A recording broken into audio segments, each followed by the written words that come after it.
Hey liebe Zuschauer, heute gibt es seit langem mal wieder ein Lampenreview. Und zwar habe ich seit über einem Jahr die FD40 von Phoenix im Einsatz und wollte euch mal darüber berichten. Denkt euch also kleine Gebrauchsspuren einfach weg und ich würde sagen, viel Spaß beim Video.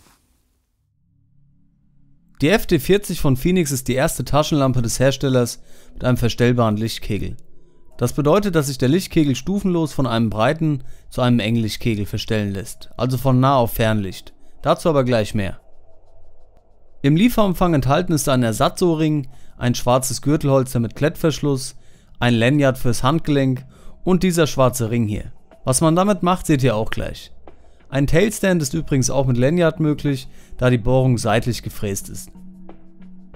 Schauen wir uns die Taschenlampe aber mal genauer an. Bei den Maßen haben wir 130 mm in der Länge, einen Körperdurchmesser von 32 mm und eine Kopfbreite von 45 mm.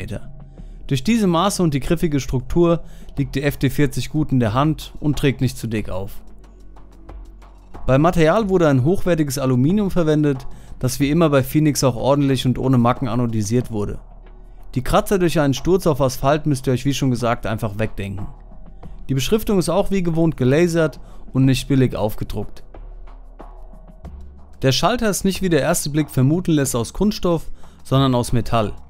Direkt auf der gegenüberliegenden Seite befindet sich noch ein 1/4 Zoll Standard Stativgewinde, um die Taschenlampe als kleinen Scheinwerfer zu nutzen oder um Bereiche beim Fotografieren auszuleuchten.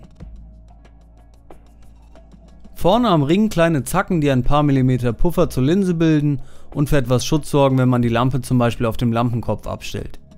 Dem Design schaden sie aber auch nicht.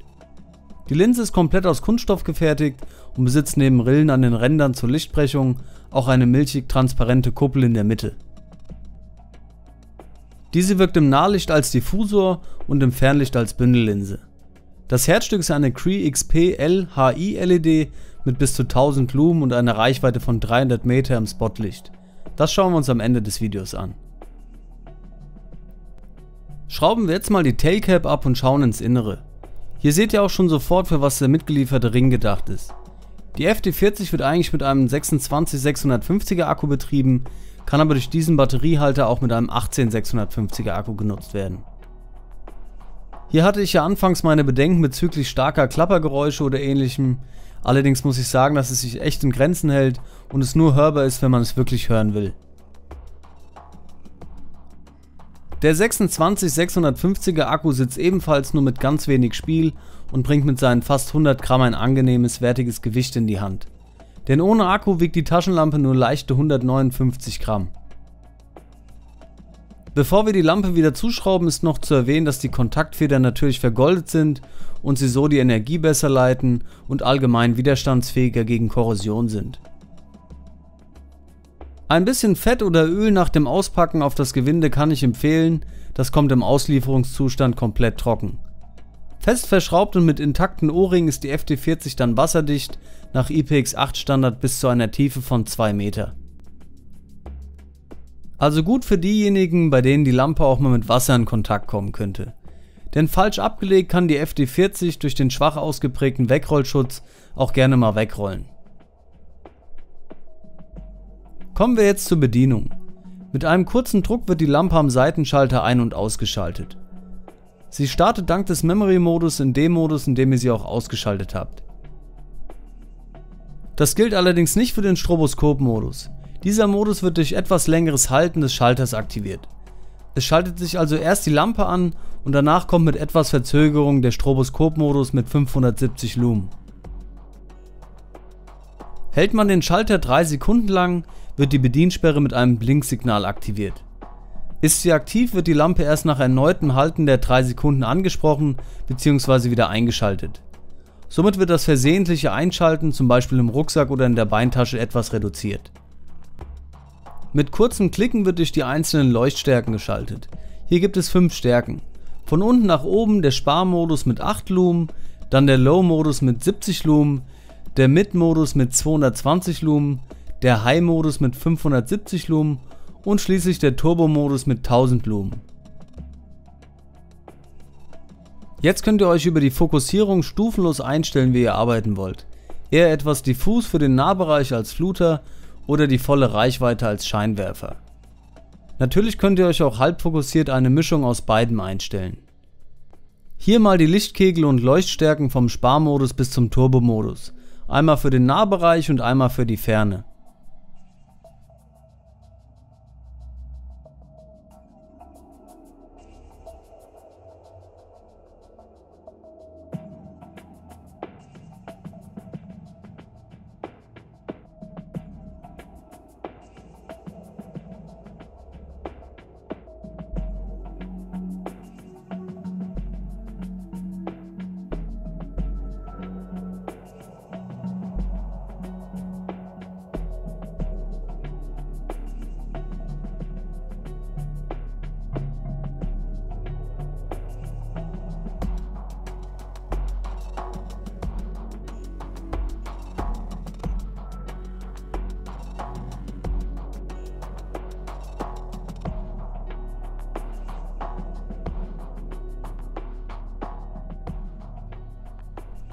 Die Lichtfarbe der LED ist kühl, leicht bläulich und je weiter man in Richtung Fernlicht geht, desto mehr Ringe bilden sich.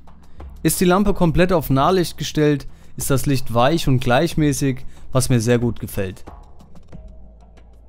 Gut ist außerdem, dass sich der Spot des Fernlichts nicht zu stark von der Randbeleuchtung absetzt, sodass Objekte leichter verfolgt werden können. Die Helligkeit der Lampe wird digital geregelt und sinkt nicht zeitgleich mit der Akkuleistung wie bei alten Taschenlampen. Allerdings werden die Modis mit sinkender Akkuleistung von oben nach unten deaktiviert, bis man die Lampe nur noch im Sparmodus betreiben kann. Es ist aber zu empfehlen, den Akku nicht bis zu diesem Zustand zu betreiben, sondern ihn rechtzeitig zu laden, besonders wenn ein nicht geschützter Akku verwendet wird. Hier mit der optional erhältlichen Ladestation. Neben dem Überhitzungsschutz, der nach 2,5 Minuten von Turbo auf High runter regelt, gibt es natürlich auch einen Polschutz gegen falsch herum eingelegte Batterien. Kommen wir jetzt zum Fazit. Ja, liebe Zuschauer, mein Fazit zur FD40 ist positiv, ist ein guter Allrounder mit kleinen Schwächen. Positiv ganz klar die freie Lichtkegelwahl, dass man die Taschenlampe mit einem 18650er Akku betreiben kann. Ich konnte keine Pulsweitenmodulation feststellen, also auch gut zum Fotografieren und Filmen. Die Größe und das Design liegt sehr gut in der Hand und passt in jede kleine Beintasche. Verarbeitungsqualität und Materialien, nach mehreren Stürzen nur kleine Kratzer und keine größeren Beschädigungen. Allgemein zum Akku, ich nutze die Taschenlampe jeden Tag eigentlich auf dem Fahrrad und lade den Akku dann auch dementsprechend oft und konnte da bis jetzt noch keine Leistungseinbrüche feststellen. Bei den negativen Punkten habe ich den fehlenden Wegrollschutz, die Fokussierung ist nicht ganz so gut gelöst. Bei der PL70 von Walter lässt sich das mit einer Hand nach vorne schieben und hier brauche ich natürlich beide Hände für. Ansonsten noch die Haptik des Schalters, die finde ich nicht ganz so gut. Gerade jetzt im Winter, wenn sich die Taschenlampe anfühlt wie ein Eisblock und man vielleicht noch Handschuhe anhat, findet man den Schalter nicht immer sofort. Ansonsten kann ich nicht meckern, ein guter Allrounder, top Taschenlampe und ja, das war's auch schon. Ich hoffe, das Video hat euch gefallen. Lasst doch ein Like da, Abo nicht vergessen und ich würde sagen, wir sehen uns beim nächsten Mal. Macht's gut!